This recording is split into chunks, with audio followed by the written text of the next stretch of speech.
नमस्कार, कैसे हैं आप सब। आप सभी लोगों ने थंबनेल देख के तो आप सभी को पता चल गया होगा कि आज हम कौन से टॉपिक पे बात करने वाले हैं। दोस्तों, अगर आप यूपीपीसीएस, आरओ जैसे एग्जाम की तैयारी कर रहे हैं तो ये वीडियो स्पेशली आपके लिए ही है। अगर इस वीडियो को लास्ट देखोगे, समझोगे, तो मैं दावा कर सकता हूं कि यह वीडियो से आप बहुत कुछ सीखने को मिलेगा और आपका एग्जाम की तैयारी बहुत शानदार होगी और कम मेहनत में आपका सिलेक्शन होगा, इतना तो मैं दावा कर ही सकता हूं। दोस्तों, आज इस वीडियो में हम बात करने वाले हैं कि सिर्फ पीवाईक्यू यानी मैं बात करूं प्रीवियस ईयर सवाल को अगर सॉल्व करते हैं तो क्या हमारे एग्जाम प्रिपरेशन में फायदा मिलने वाला है या फिर कितना ज्यादा फायदा मिलने वाला है। यह वीडियो आपके लिए है और इसका जवाब दोस्तों मैं तो दूंगा ही दूंगा, आप भी खुद इस वीडियो में ही अपना जवाब खुद देंगे। तो चलिए शुरू करते हैं इस वीडियो को। देखो, सबसे पहले तो आपको यह मालूम होना चाहिए कि अगर हमें बात करूं आरओ एग्जाम के बारे में और साथ ही साथ यूपीपीसीएस के बारे में, और ये एग्जाम आप 2025 में प्रीलिम्स देने वाले हैं, तो अगर इन दोनों एग्जाम के बारे में बात करूं मोटे मोटे पॉइंट पर, तो सबसे पहले आपको पता होगा जो इसका मेजर सब्जेक्ट है। मेजर सब्जेक्ट यानी कि मैं बात करूं हिस्ट्री, पॉलिटी और जियोग्राफी, ये तीन सब्जेक्ट मेजर सब्जेक्ट होते हैं। मेजर सब्जेक्ट कहने का मेरा मतलब है कि यहां से ज्यादा सवाल आते हैं और ज्यादा नंबर के सवाल आते हैं, इसलिए ये सब्जेक्ट काफी इंपॉर्टेंट हो जाते हैं। जैसे इंडियन पॉलिटी भी हो गया, ठीक है। अब दोस्तों हम बात करेंगे कि क्या ये कितना हेल्पफुल है पीवाईक्यू यानी प्रीवियस ईयर सवाल को सॉल्व करने पर। एक चीज आप ये मान के चलो, अगर आप 10 साल का पीवाईक्यू सॉल्व करते हो यानी 10 साल का अगर आप प्रीवियस ईयर सवाल सॉल्व करते हो तो आपको ये मालूम होना चाहिए, आपको जानना चाहिए कि आपके पास 10 साल का एक्सपीरियंस हो गया। 10 साल कैसे? अगर आप 10 साल का पीवाईक्यू सॉल्व करते हो तो जाहिर सी बात है कि 10 साल से यूपीपीएससी के द्वारा जो एग्जाम कंडक्ट करवाए गए हैं, एक मिनट जाइए, यूपीपीएससी के द्वारा जो 10 साल में पेपर कंडक्ट करवाया गया है आरओ यूपीपीसीएस, उसको आपने सॉल्व किया, आपने यूपीपीएससी के माइंड को समझा, आपने उनके पेपर सेट करने के तरीकों को समझा, आपने उनके क्वेश्चन लाने का तरीका समझा कि वो क्वेश्चन कहां से लाते हैं, कौन से सेक्टर से ज्यादा आता है, कौन से टॉपिक से ज्यादा आता है, कौन से सब्जेक्ट से ज्यादा आता है। अब आप लोगों ने इन सब चीजों को पीवाईक्यू करते समय ये जान लिया कि एग्जाम का पैटर्न क्या है, ये सब आपका क्लियर हो गया। अब बात करेंगे कि मेजर सब्जेक्ट का रोल क्या है। अच्छा दोस्तों, आप लोग सही सही बताना, अगर हिस्ट्री की मैं बात करूं, हिस्ट्री में एंशियंट हिस्ट्री है, मिडाइवल हिस्ट्री है और मॉडर्न हिस्ट्री है। यानी मैं हिंदी में बात करूं तो प्राचीन इतिहास, मध्यकालीन इतिहास और आधुनिक भारत का इतिहास। अब आप लोग मुझे एक पॉइंट ये बताना कि एंशियंट हिस्ट्री में अगर हमें बात करूं जैन धर्म के बारे में, बौद्ध धर्म के बारे में या फिर किसी और धर्म के बारे में बात करूं जो एंशियंट से संबंधित है, इसी तरीके से मैं मिडाइवल में आ जाता हूं जो कि मैं मुगल, राजपूत काल और कई सारे काल के बारे में, जैसे कि दिल्ली सल्तनत, इन सभी के बारे में बात करता हूं। तो दोस्तों आप लोग खुद बताइए कि क्या यहां से जो सवाल पूछे जाते हैं, जैसे मैं मान लूं दिल्ली सल्तनत के बारे में बात कर रहा हूं, तो क्या दिल्ली सल्तनत का जो इतिहास है वो क्या कभी बदला जाएगा? तो आपका जवाब होना चाहिए नहीं। सवाल और सिलेबस और टॉपिक या फिर इन सब चीजों में कोई चेंजेस नहीं आएंगे। तो दोस्तों जब कोई चेंजेस नहीं आएंगे और 10 साल का जवाब पीवाईक्यू, 12 साल का जवाब पीवाईक्यू, 15 साल का पीवाईक्यू जवाब सॉल्व करेंगे तो आपको आइडिया होगा कि मिडाइवल हिस्ट्री से सबसे ज्यादा सवाल कौन से टॉपिक से पूछे जाते हैं, कौन सा फेवरेट टॉपिक है एग्जाम में यानी यूपीपीएससी का, ठीक है। तो आपको ये जानने का मौका मिलेगा। और दोस्तों हिस्ट्री ऐसा सब्जेक्ट है कि जहां पर मिडाइवल हिस्ट्री यानी मैं बात करूं मध्यकालीन भारत, प्राचीन इतिहास यानी प्राचीन इतिहास के बारे में बात करूं और आधुनिक भारत यानी आधुनिक इतिहास के बारे में बात करूं, तो दोस्तों यहां से आप खुद बताइए कि क्या सवाल कभी चेंज होता है? तो जवाब होगा नहीं।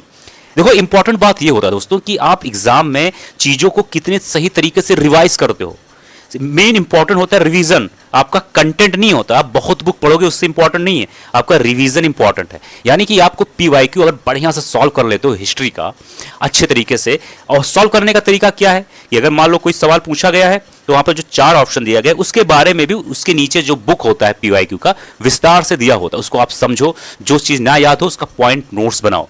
दोस्तों अगर आप इतना कर लेते हो हिस्ट्री में तो आपके लिए बहुत पर्याप्त है, आपको ज्यादा भाग दौड़ करने की जरूरत नहीं है। हाँ, अगर आपके पास समय है तो बेशक आप कोई बुक जरूर पढ़ सकते हैं। अगर मैं ज्योग्राफी के बारे में बात करूं दोस्तों आप खुद बताओ कि क्या ज्योग्राफी में क्या चीज चेंज हो सकता है? क्या माउंटेन चेंज होगा? नहीं। क्या वाटरफॉल चेंज होगा? नहीं। क्या हिल्स चेंज होंगे? नहीं। क्या रिवर चेंज होंगे? तो जवाब है नहीं। ज्योग्राफी में भी सेम चीज आपको फॉलो करना है, बशर्ते आपको एक चीज ये ध्यान देना है कि ज्योग्राफी में कुछ चीजें थोड़ा सा करंट से अपडेटेड हो जाती हैं। करंट से अपडेटेड मेरा मतलब है कि जैसे विश्व में कोई नदी न्यूज में है तो वो आ सकता है, लेकिन वो आपका करंट अफेयर में ही कवर हो जाएगा। तो दोस्तों पीवाईक्यू का रोल कितना बड़ा है शायद अब मुझे ज्यादा बताने की जरूरत नहीं पड़ेगा। सेम चीज आपको इंडियन पॉलिटी में भी फॉलो करना है। अच्छा आप खुद बताइए आप हमें कि क्या इंडियन पॉलिटी में कोई भी आर्टिकल, मान लेते हैं आर्टिकल 17 है, आर्टिकल 18 है, क्या ये सब चीजें चेंज होती हैं? नहीं चेंज होती हैं। सवाल अक्सर जब आप पीवाईक्यू सॉल्व करोगे तो आपको यह मालूम होगा कि कौन से टॉपिक से सवाल पूछे आ रहे हैं, सवाल कितने तरीके से पूछा जा चुका है, रिपीट कितनी बार हुआ है, ये सब सारे डाउट आपके क्लियर होंगे। आपका एग्जाम पैटर्न आपको मालूम होगा कि आखिरकार एग्जाम में सवाल किस तरीके से पूछे जाते हैं, उनका पैटर्न क्या है, शब्द जो सवाल उसका लैंग्वेज क्या है, भाषा क्या है, आसान है, हार्ड है, ये सब आपको जानने का मौका मिलेगा। हाँ, इंडियन पॉलिटी में कुछ चीजें चेंज होती हैं, जैसे समय समय के अनुसार कुछ संशोधन होते हैं, वो सब तो आपको करंट अफेयर में पढ़ना पड़ेगा। तो दोस्तों ये तो हो गया मेजर सब्जेक्ट के बारे में। अगर मैं और कुछ बारे में बात करूं तो दोस्तों आपको ये मालूम होना चाहिए कि वैसे तो फिलहाल कई सारे सब्जेक्ट हैं, जैसे environment, science, schemes, budget, economy, miscellaneous, जैसे कि मिसलीनियस मतलब हो गया कि कुछ भी आ सकता है, स्पोर्ट्स और अदर। तो दोस्तों मुझे ये बताइए कि मिसलीनियस अगर मैं मान के चलूं मिसलीनियस, तो आपको पता है मिसलीनियस में कौन सा टॉपिक होता है? जब आप 10 साल 15 साल का पीवाईक्यू सॉल्व करोगे तो आपको आइडिया होगा कि मिसलीनियस से सवाल यहां से पूछे जाते हैं, यहां से टॉपिक पूछे जाते हैं। चलिए मान लेते हैं कि आपने 10 साल का पीवाईक्यू सॉल्व किया, उसमें एक सवाल ऐसा आया, मान लेते हैं वर्ल्ड फॉरेस्ट रिपोर्ट के बारे में, वर्ल्ड फॉरेस्ट रिपोर्ट 2020। तो जब आप पीवाईक्यू सॉल्व करेंगे, जो आपको ये दिखेगा कि वर्ल्ड फॉरेस्ट रिपोर्ट 2020 पूछा गया है, तो आप तुरंत जाकर 2025 का सर्च करेंगे। क्यों? क्योंकि ऐसे सवाल पूछे जा चुके हैं, तो ऐसे सवाल पूछे जाने की संभावना है। तो दोस्तों पीवाईक्यू का रोल इतना बड़ा है कि आप सोच नहीं सकते।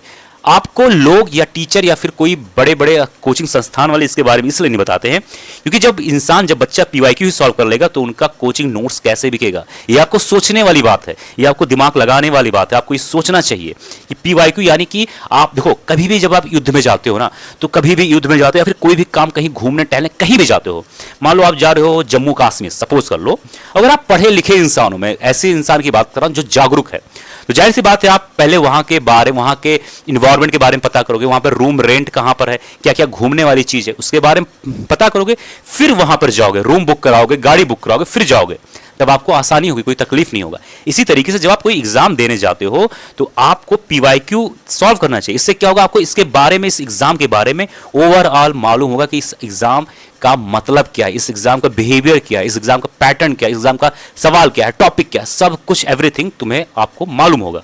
ठीक है, ये तो हुआ आप सभी के लिए। अब जैसे मान अब अगर हम बात करें यूपी स्पेशल के बारे में, चलिए बात कर ले, तो आपको क्या पता है यूपी स्पेशल में आपको क्या पढ़ना है, कुछ आइडिया है?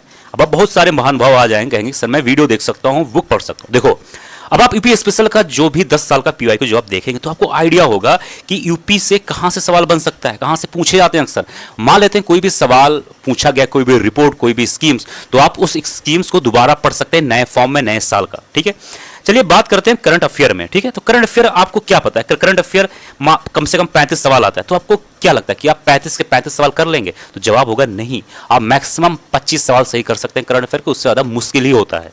अब करंट अफेयर कैसे आपको याद करना है? मान लेते हैं कि करंट अफेयर में पूछा गया, कोई रिपोर्ट पूछा गया, कोई स्कीम्स पूछा गया, ठीक है, कुछ ऐसे सवाल पूछे गए, कोई स्पोर्ट्स के बारे में पूछा गया, तो आप क्या करोगे? आपको मालूम होगा कि मान लेते हैं कि कोई भी, मान लो वर्ल्ड कप हुआ, ठीक है, आज से 2 साल पहले, तो आपको ये मालूम होना चाहिए कि इस बार जो वर्ल्ड कप हुआ है तो उससे सवाल बन सकता है, उसको आपको ध्यान देना है। तो जो करंट अफेयर्स में 10 साल से जो टॉपिक्स आ रहे हैं, जो रिपीट हो रहे हैं बार बार, उस पर आपको फोकस करना है, आपको समझना है कि इस साल क्या आ सकता है। तो आपको थोड़ा सा दिमाग से काम करना पड़ेगा, स्मार्ट स्टडी करना पड़ेगा, तब एग्जाम क्लियर होता है। आप लोगों के एक साल ढर्रे पे चलोगे दोस्तों, एग्जाम क्लियर करना बहुत मुश्किल होगा। मैं ऐसा नहीं कहता एग्जाम क्लियर नहीं होगा, लेकिन मुश्किलें बढ़ जाएंगी, और आपको इस समय मुश्किल की जरूरत नहीं है, आपको कम समय में एग्जाम क्वालिफाई करने की जरूरत है।